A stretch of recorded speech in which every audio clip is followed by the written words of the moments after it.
नमस्कार दोस्तों। लालू यादव से क्या चाहते हैं नीतीश कुमार? आखिर लालू यादव की वो कौन सी बात है जिससे नीतीश कुमार दिन रात इतने परेशान हैं कि ठीक से सो भी नहीं पा रहे? नीतीश कुमार रह रह कर इस बात से परेशान हो रहे हैं और यही नहीं, मध्य प्रदेश के चुनाव में अपने 10 उम्मीदवार उतार देते हैं। उत्तर प्रदेश में, जी हाँ, उत्तर प्रदेश में भी जदयू को मजबूत करने के लिए वहां के नेताओं के साथ बैठकें करते हैं। तो लालू यादव की वो कौन सी बात है जिससे नीतीश कुमार इतना परेशान हो चुके हैं? सब कुछ आपको इस विश्लेषण के अंदर बताने वाले हैं। आपने अगर गौर किया हो, अभी तक महागठबंधन का या यूं कहें इंडिया अलायंस की जितनी भी बैठकें हुई उसमें लालू यादव ने राहुल गांधी की तरफ इशारा किया कि वो प्रधानमंत्री के बेहतर उम्मीदवार हो सकते हैं, लेकिन नीतीश कुमार का नाम लालू यादव की जबान से एक बार भी नहीं निकला। जी हाँ, बस यही बात नीतीश कुमार को बहुत ज्यादा खटक रही है। नीतीश कुमार चाहते हैं कि काश एक बार तो सही लालू यादव उनका नाम ले लें, कह दे कि हाँ, नीतीश कुमार में भी काबिलियत है देश का प्रधानमंत्री बनने की।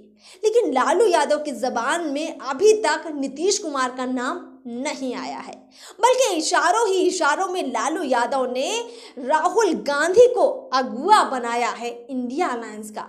प्रधानमंत्री पद की दावेदारी इंडिया अलायंस की तरफ से लालू यादव राहुल गांधी को देने के पक्ष में कहीं ना कहीं नजर आते हैं। यही कारण है कि नीतीश कुमार अब खुद को साबित करने में जुट गए हैं। जी हाँ, जैसा कि हमने पहले भी कहा कि नीतीश कुमार मध्य प्रदेश के विधानसभा चुनाव में अपने पार्टी जदयू को उतार चुके हैं। यूपी में भी अपनी पार्टी को बढ़ाना चाहते हैं और चाहते हैं कि उत्तर प्रदेश में भी 2024 के लोकसभा चुनाव में जदयू को ज्यादा सीटें मिले। जदयू यूपी से भी चुनाव लड़ना चाहती है। तो आखिर जिस पार्टी का आधार बिहार में घट रहा हो, जो पार्टी बिहार के अंदर टूट रही हो, यानी कि जदयू, वो एमपी में और यूपी में इतनी मेहनत कर क्यों रही है? नीतीश कुमार इतनी मेहनत वहां क्यों कर रहे हैं? तो जरा आप भी ये दिमाग लगाने की कोशिश कीजिए कि नीतीश कुमार खुद को बेहतर साबित करना चाहते हैं। नीतीश कुमार ये बताना चाहते हैं लालू यादव को कि वो राहुल गांधी से बेहतर हो सकते हैं उम्मीदवार। नीतीश कुमार ये बताना चाहते हैं लालू यादव को कि अगर 2024 के लोकसभा चुनाव में पूरा का पूरा इंडिया अलायंस नीतीश कुमार को कैंडिडेट बनाता है, प्रधानमंत्री पद की दावेदारी देता है, तो जीतने के चांसेस बढ़ जाएंगे। अब यही कारण है कि जदयू पूरी तरह से एकदम डट चुकी है एमपी के चुनाव में। आप सभी जानते हैं कि मध्य प्रदेश में मौजूदा सरकार बीजेपी की है। वहां कांग्रेस के लिए पहले से बहुत टफ मुकाबला है और कांग्रेस के लिए, राहुल गांधी के लिए मध्य प्रदेश जीतना बहुत ज़रूरी है, क्योंकि राहुल गांधी की साख दांव पर लगी है तो एमपी में लगी है। राजस्थान में तो कांग्रेस की सरकार पहले से ही है, वहां अगर जीत भी जाती है तो इसमें कोई बड़ी बात नहीं होगी। लेकिन मध्य प्रदेश में जहां बीजेपी की सरकार है, अगर वहां कांग्रेस जीत जाती है, राहुल गांधी जीत जाते हैं, तो राहुल गांधी की साख और ज़्यादा बढ़ जाएगी, राहुल गांधी की तवज्जो बढ़ जाएगी, राहुल गांधी की अहमियत इंडिया अलायंस के अंदर बढ़ जाएगी, महागठबंधन के अंदर बढ़ जाएगी। अब ये अहमियत ना बढ़े, राहुल गांधी का कद और ज़्यादा नहीं बढ़े इंडिया अलायंस के अंदर, इसीलिए नीतीश कुमार मध्य प्रदेश में अपने कैंडिडेट उतारते हैं। यानी कि इनडायरेक्टली नीतीश कुमार बीजेपी को हराने के लिए नहीं, बल्कि राहुल गांधी को, पूरी की पूरी कांग्रेस को हराने के लिए मध्य प्रदेश के चुनाव में उतरे हुए हैं। वहां की 10 सीटों पर उन्होंने अपने उम्मीदवार उतारे हैं। अब नीतीश कुमार ने अपने साथ अखिलेश यादव को भी ले लिया है।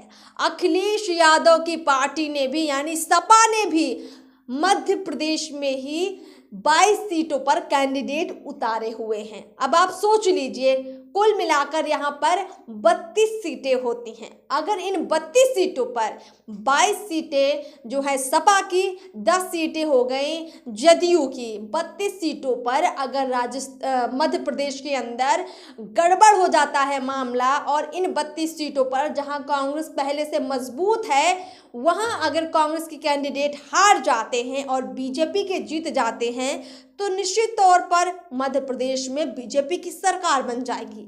और कांग्रेस को जो ये लग रहा है कि शायद उसकी सरकार बनने की संभावना है, उस संभावना को कोई और नहीं बल्कि इंडिया अलायंस के उनके अपने सहयोगी आम आदमी पार्टी, जदयू, सपा, ये सब मिलकर उस संभावना को खत्म कर रहे हैं।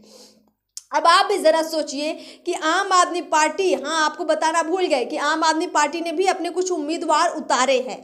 तो अगर ये तीनों के तीनों इस कोशिश में लगे रहते हैं कि उनके कैंडिडेट कुछ सीटें जीत लें, तो आपको नहीं लगता है कि ये बीजेपी के लिए फायदे का सौदा होगा? क्योंकि वहाँ पर राजनीतिक रूप से इंडिया अलायंस का कोई मजबूत आधार नहीं है। यानी सपा, जदयू, आम आदमी पार्टी, ये जो तीनों इंडिया अलायंस की पार्टियां हैं, इनका वहाँ कोई मजबूत आधार नहीं है। कांग्रेस मुख्य विपक्षी दल है और काफी मजबूत है वहां पर, लेकिन इन तीनों के जाने से नुकसान सारा का सारा राहुल गांधी का होगा, कांग्रेस का होगा। और अब जो नीतीश कुमार कर रहे हैं उत्तर प्रदेश के अंदर, यानी कि उत्तर प्रदेश में भी दिखाना चाहते हैं नीतीश कुमार कि हम वहां भी चुनाव लड़ने के काबिल हैं, वहां भी जदयू की अच्छी पकड़ है और वहां भी अगर हम अपने उम्मीदवार उतारेंगे तो जदयू को सफलता मिल सकती है। ये सारी बातें साबित करना चाहते हैं नीतीश कुमार, किसी और को नहीं बल्कि लालू यादव को।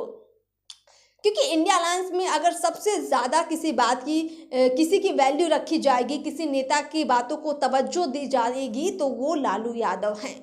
लालू यादव अभी भले कुछ खुलकर किसी मंच से नहीं बोले कि हाँ हम राहुल गांधी को प्रधानमंत्री पद का उम्मीदवार बनाना चाहते हैं, लेकिन अंदर ही अंदर जिस तरीके से लालू यादव के एक्शन बताते हैं, राहुल गांधी के जो प्रिय बने हैं लालू यादव, वो सब बताता है कि आने वाले वक्त में होगा यही।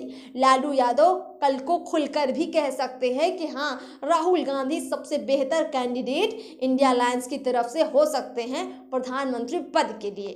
अब देखिए, जदयू के कई बड़े नेताओं ने प्रेस कॉन्फ्रेंस करके बड़े बड़े बैनर पोस्टर लगाकर ये बताने की कोशिश की कि प्रधानमंत्री पद के लिए नीतीश कुमार से अच्छा कोई हो ही नहीं सकता, क्योंकि सबसे ज़्यादा समय तक मुख्यमंत्री रहे बिहार के और केंद्र में कैबिनेट मंत्री भी रहे, यानी अच्छा खासा उनका राजनीतिक अनुभव है, सरकार चलाने का भी नीतीश कुमार को अनुभव है और वो अनुभव राहुल गांधी के पास नहीं है। ये बताने की भरपूर कोशिश की है जदयू के लोगों ने।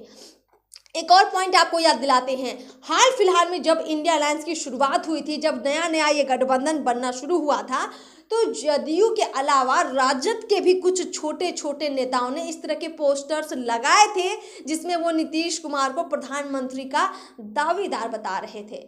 वहां पर उनकी चाल ये थी कि नीतीश कुमार बन जाए प्रधानमंत्री पद के दावेदार और बिहार के मुख्यमंत्री की कुर्सी सीधे तौर पर तेजस्वी यादव के हाथ में आ जाए।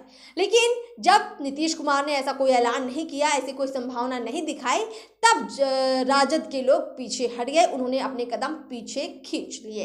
लेकिन अब जैसा कि देखने में आ रहा है कि लालू यादव ने शायद अपने लोगों को भी मना कर दिया होगा, राजद के लोगों को भी मना कर दिया होगा, नेताओं से ये कह दिया होगा कि देखो कोई भी नीतीश कुमार का नाम नहीं लेगा, कोई भी नहीं कहेगा कि नीतीश कुमार प्रधानमंत्री पद के दावेदार हो सकते हैं। तब से जदयू का कोई नेता खुलकर ऐसी बातें नहीं कर रहा है। राजद के लोग जरूर ये ढोल पीट रहे हैं। तो राजद ये खेल कर रही है, यानी कि लालू यादव ये खेल कर रहे हैं कि पहले नीतीश कुमार सामने से आए और कह दे कि हम बिहार की कुर्सी, बिहार के मुख्यमंत्री की कुर्सी तेजस्वी यादव को सौंप रहे हैं। अगर ऐसा नीतीश कुमार कर देते हैं, जी हाँ, अगर ऐसा नीतीश कुमार कर देते हैं तब राजद और लालू यादव कह देगी कि हाँ, नीतीश कुमार भी प्रधानमंत्री पद के दावेदार बनने के काबिल हैं या दावेदार बन सकते हैं। लेकिन उससे पहले राजद और लालू यादव कोई समझौता नहीं करेंगे और वो नीतीश कुमार से ज़्यादा तवज्जो, इज्जत, सम्मान सब राहुल गांधी को खुले दिल से देते रहेंगे। लेकिन नीतीश कुमार भी डबल गेम कर रहे हैं। नीतीश कुमार अपनी कुर्सी नहीं छोड़ना चाहते हैं। नीतीश कुमार को डर लग रहा है कि अगर यहाँ से हमने कुर्सी छोड़ दी, अपने सीएम की कुर्सी बिहार की छोड़ दी और हमें प्रधानमंत्री पद की दावेदारी भी नहीं मिली तो हम कहाँ जाएंगे, हमारा क्या होगा। तो ये डर है, इसीलिए नीतीश कुमार तीसरा रास्ता अपना रहे हैं। वो एमपी और यूपी में अपनी पार्टी को मजबूत दिखाकर प्रेशर पॉलिटिक्स कर रहे हैं और लालू यादव के साथ पूरे इंडिया अलायंस को भी ये बताने की कोशिश कर रहे हैं कि वो एक बेहतर नेता हैं, राजनेता हैं और आने वाले वक्त में इंडिया अलायंस के लिए भी बेहतर काम कर सकते हैं। इसलिए प्रधानमंत्री पद की दावेदारी उनको ज़रूर दी जानी चाहिए। लेकिन इसके लिए वो अपने सीएम की कुर्सी से समझौता नहीं करेंगे, बिहार के सीएम भी बने रहेंगे और प्रधानमंत्री पद की दावेदारी भी लेंगे और लालू यादव को ऐसा करना चाहिए, ये बताने की कोशिश नीतीश कुमार कर रहे हैं। तो नीतीश कुमार लालू यादव को मनाने की इनडायरेक्टली कोशिश कर रहे हैं। लेकिन लालू यादव तो पक्के खिलाड़ी हैं, कच्चे खेल उन्होंने नहीं खेले हैं। अब देखते हैं कि आने वाले वक्त में क्या होगा। क्या लालू यादव का जो वोट है वो शिफ्ट होगा? क्या राहुल गांधी और नीतीश कुमार में प्रधानमंत्री पद की दावेदारी लालू यादव नीतीश कुमार को देंगे? आपको क्या लगता है? हमें तो लगता है कि नहीं देंगे। आप कमेंट बॉक्स में अपनी राय दीजिए कि आपको क्या लगता है। फिलहाल इस खास विश्लेषण में इतना ही। आप भी हमें बताइए कि इन तमाम बातों से आप कितना इत्तेफाक रखते हैं। चैनल को सब्सक्राइब ज़रूर कीजिए। नमस्कार।